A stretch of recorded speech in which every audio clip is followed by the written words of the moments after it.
Amit Anwani, research analyst at Prabhudas Lilladher Capital, to discuss more. Clearly, Amit, good morning, and firstly, welcome to the show. My first question coming to you is the kind of buying interest that is coming back with regards to the defense sector as a whole. And within the defense space, it's the PSU space which is seeing even higher buying interest.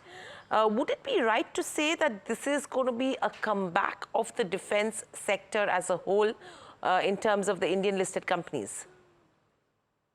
Right. So I think, as Anushri highlighted, that this is a multi-year change, structural change, which has happened in the Indian defense market. And the key focus areas definitely to increase the local procurement and also to modernize, whether it is aircrafts, helicopters, and there are a lot of missile orders on the watch. So there's, I would say, at least 4 to 5 years of more orderings which is pending, and we saw past 2 3 years also there was very strong ordering which happened in the defense space. Now, with respect to valuations, all the valuations gone up to, let's say, for OEMs to 40 45x last year, and also for the electronics companies, for especially for the PSU defense electronics companies, the valuations were upward of 45x, 1.5 2 year forward. That corrected from the peak to 50%. Obviously, there was some supply chain issues with respect to especially OEMs, where HAL was facing the brunt because of the engine delivery getting delayed. So I think there are talks now.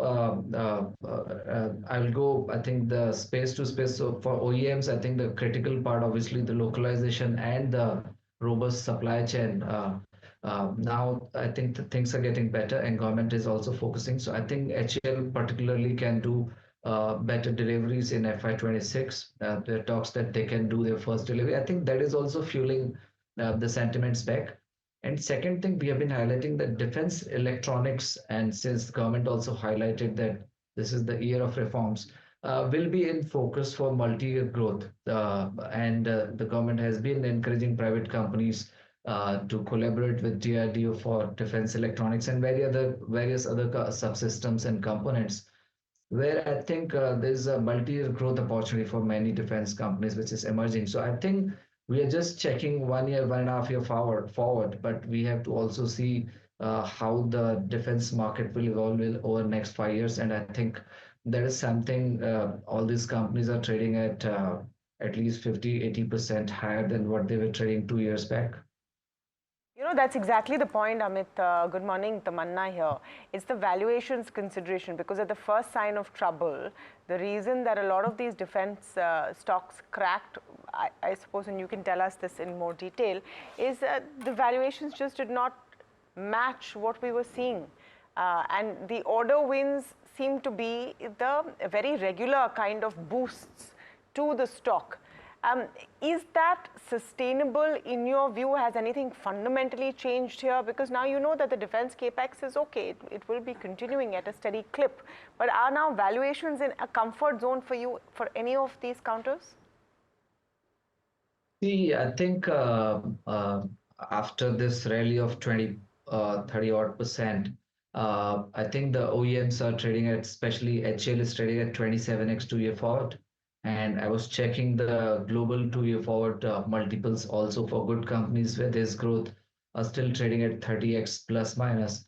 So I think, for example, HL has a multi-year delivery schedule, and I think the regime has changed for defense companies. If you see, the order book of HL used to be very low versus today at 1 lakh 20. And this indicates that they can grow for 12 13% CAGR for at least a decade if we have to deliver this aircraft and the another order for LCA aircraft and a lot of helicopter orders. So I think because of the growth, they'll continue to trade equivalent to any global growing company, and that is where I think around 27x there's some comfort, but at 24 25x there was a major comfort with HL. With respect to Bharat Electronics, we have been highlighting that the company is going to see at least 14 15% CAGR in top line. And this is backed by the very strong pipeline again waiting for the orders, including QRSAM and few other large orders. So I think it's a growth story versus rest of the world, and we checked the multiples globally also, and for especially for electronics companies, obviously because of emerging market, they can continue to trade at 35x forward. I think BL after the recent rally is trading at about 31x. So the upside remains limited, but I feel this is a multi-year story, and at dips we can definitely look the stocks. The only challenge which these companies face is supply chain issues, which SGL face, but I think that does not derail us from the long-term goal which the government wants to achieve with respect to the defense localization and modernization. Yeah.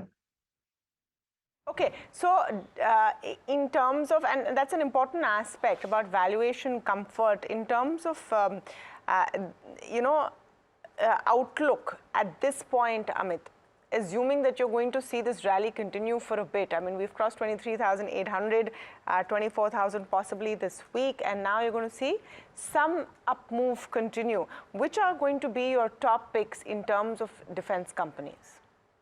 Yeah, I'm very positive on the defense electronic space as such. The current European rearm plan might not benefit, but could benefit to some electronics companies, and we are focusing on the export, significant increase in exports going forward. The government is targeting that, and as well as the domestic production. So I think for me, Bharat Electronics is the topic where obviously the stock has rallied again by 25%, but can be a consistent performer over the next 3-4 years, considering the very strong pipeline which is going to come. And second, definitely is HL. I feel obviously the risk is definitely there with respect to the supply challenges, but the government ambition and the requirement of squadron is also a very serious matter, which government would not like to ignore. So I think HL has to deliver, and apart from these orders, there is a lot of pipeline. We're talking about at least 2 lakh crore worth of orders going to be tendered out over the next 2 years for HL, and the pipeline is very strong for them as well. So I'm giving this as a long-term pick. Currently, they might be limited upside to these stocks. Right. Amit, how about a data patterns, Garden Reach, Zen Technologies, and Apara's Defense? And I'm talking about these 3-4 counters on the back of the EU defense OEM, you know, who's turning to public and private defense firms to procure components and subsystems. Now, taking into consideration that the orders that could flow in from here and the US military aid that has been, now stopped with regards to Ukraine, do you see any benefits in the short term to these companies? And if so, any top picks and what target price? Right. So I think the EU plan can benefit with respect to export for us. And historically, when we did 21,000 exports last year, we were exporting the mounted guns and subsystems and few components and electronic warfare system side. I would say defense electronics. So I think, and we were exporting to mainly US, France, Armenia, as we read. So I think broadly there could be some benefit to few of these companies that we have to read, because Europe is not going to import from us the OEM, the full systems. Obviously, it will be some parts if they are manufacturing at their end, and they have been buying the full systems from US, which was the large part. So I think the benefit will be there, but I would say limited, and especially as you highlighted, especially data patterns, Zentech, Astra Micro, a few of the defense electronics companies can definitely benefit to some extent, but we have to see what is the quantum and numbers which is going to come to them. But I think that is pretty early, the deal and how it is going to shape up, because it also depends on your relationships, the European relationship with the vendors, and the vendor relationship with any procurement which is happening in EU. Yeah.